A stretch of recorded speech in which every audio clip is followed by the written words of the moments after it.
Hello everyone, good morning. Welcome to my mini vlog. আজ দারুণ একটা ব্রেকফাস্ট দিয়ে দিনটি স্টার্ট করলাম। আজ যেহেতু সানডে, তাই আজ পড়ানো ছিল না। ঘুম থেকে উঠতে অনেকটাই লেট হয়ে গিয়েছিল। পর বেলার দিকে দেখি হঠাৎই বৃষ্টি স্টার্ট হয়ে গিয়েছে। নিউজে যদিও বলেছিল যে মহালয়া থেকে বৃষ্টি হবে, তো সত্যি সেটাই হচ্ছে। প্রতিদিন এক মশলা করে বৃষ্টি হয়েই যাচ্ছে। তারপর বাড়ির কিছু টুকটাক কাজ করে স্নান করে ফ্রেশ হয়ে চলে এলাম লাঞ্চ করতে। আজ যেহেতু সানডে, সারাদিন শুধু খেয়েই যাচ্ছি আর খেয়েই যাচ্ছি, কি আর বলবো। তারপরে বিকালবেলা আবার বেরিয়ে পড়েছি একটু বাজারে, কিছু টুকটাক দরকার ছিল।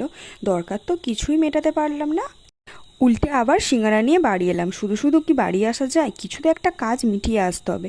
তো তারপরে সন্ধেবেলা গরম গরম চা বানিয়ে নিলাম, আর তার সাথে সিঙ্গারাটাই সন্ধেটা এনজয় করলাম। তারপরে সন্ধেবেলা আর কী করবো, সন্ধেবেলা তো ফোন ঘাঁটা ছাড়া আমার আর কোনো কাজও থাকে না। আর টিভি দেখতেও আমার খুব একটা ভালো লাগে না, তাই ফোন ঘেঁটেই সময় কাটাচ্ছিলাম। তারপরে ডিনার করে নিয়ে ঘুমিয়ে পড়লাম।